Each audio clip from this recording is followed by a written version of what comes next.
नमस्कार, lead India news में आपका बहुत बहुत स्वागत है। मैं हूं डॉक्टर तरुणा एस गौर।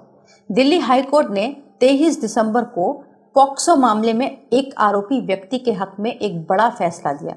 ये फैसला ऐसे लोगों के लिए जानना जरूरी है जो पॉक्सो के तहत या फिर इसी तरीके के यौन उत्पीड़न के मामले में गलत तरीके से फंसे हुए हैं। वो ऐसे मामले हो सकते हैं जहां शारीरिक संबंध जो नाबालिग है उसने सहमति से बनाए हो, लेकिन उसके बाद उनके ऊपर पॉक्सो लग गया, तो ये फैसला उनके लिए बहुत महत्वपूर्ण है। दिल्ली हाई कोर्ट ने बीते 23 दिसंबर को पॉक्सो मामले में रेप के एक आरोपी को बरी कर दिया। आरोपी को बरी करते हुए कोर्ट ने एक महत्वपूर्ण टिप्पणी की। कोर्ट ने कहा कि नाबालिग पीड़िता ने शारीरिक संबंध शब्द का इस्तेमाल किया, जिसका अर्थ अपने आप से यौन उत्पीड़न नहीं निकाला जाना चाहिए। पॉक्सो मामले में न्यायमूर्ति प्रतिभा एम सिंह और अमित शर्मा की पीठ ने ये बड़ा फैसला सुनाया। कोर्ट ने कहा कि संबंध बनाया शब्द का अर्थ भी पॉक्सो एक्ट के सेक्शन 3 या फिर आईपीसी के सेक्शन 376 के तहत अपराध स्थापित करने के लिए पर्याप्त नहीं है। इस मामले की सुनवाई करते हुए कोर्ट ने इम्पोर्टेंट टिप्पणी की। उन्होंने कहा कि यहाँ पर जो शारीरिक संबंध शब्द का लड़की ने उपयोग किया है उसे सेक्सुअल इंटरकोर्स भी नहीं कहा जा सकता। यहाँ उसे यौन उत्पीड़न की बात तो छोड़ ही दीजिए। इस केस में नाबालिग ने साफ तौर पर यह भी नहीं बताया कि क्या उसके साथ यौन उत्पीड़न हुआ था, जबकि इस बात पर कोई विवाद भी नहीं है कि वो अपनी मर्जी से याचिकाकर्ता यानी जो आरोपी था उसके साथ गई थी। यही वजह है कि कोर्ट ने कहा ऐसे मामलों में बेनिफिट ऑफ डाउट आरोपी के पक्ष में होना चाहिए। दिल्ली हाई कोर्ट ने यह भी कहा कि लोअर कोर्ट ने यह कैसे निष्कर्ष निकाला कि पीड़िता का यौन शोषण हुआ, जबकि पीड़ित अपनी मर्जी से आरोपी के साथ गई थी।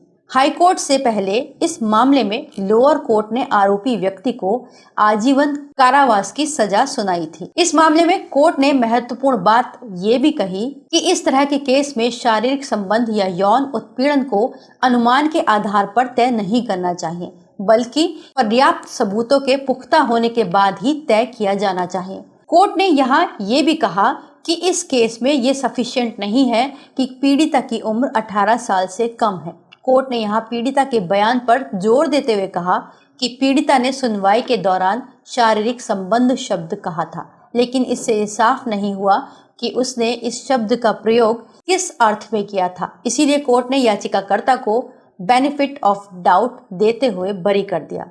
इस मामले में तो बेनिफिट ऑफ डाउट याचिकाकर्ता को मिल गया, लेकिन ऐसे किसी भी व्यक्ति को सावधान रहना चाहिए जो 18 साल से कम उम्र की प्रेमिका या लड़की के साथ किसी भी तरीके के रिश्ते या संबंध में है, क्योंकि पॉक्सो एक बेहद सख्त और कड़ा कानून है जो ये कहता है कि लड़की की उम्र यदि 18 साल से कम है तो सेक्सुअल मामलों में उसकी सहमति मायने नहीं रखती। आइए जान लेते हैं कि क्या होता है पॉक्सो और ये क्या कहता है।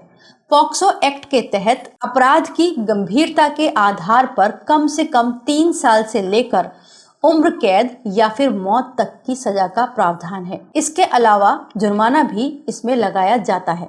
पॉक्सो एक्ट के तहत कुछ प्रमुख अपराध और उनकी जो सजाएं हैं वो अलग अलग हैं जो आपको जाननी चाहिए।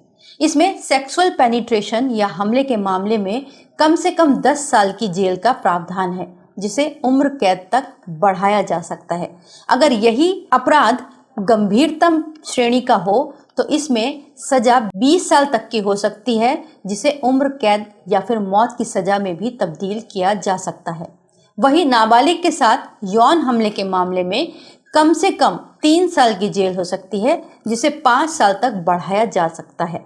और अगर यही अपराध गंभीरता की श्रेणी में हो, यानी कि ये गंभीर यौन हमला हो नाबालिग के ऊपर या फिर 18 वर्ष से कम उम्र के लड़के लड़की या बच्चे के साथ, तो इस मामले में कम से कम 5 साल की जेल हो सकती है, जिसे 7 साल तक बढ़ाया जा सकता है।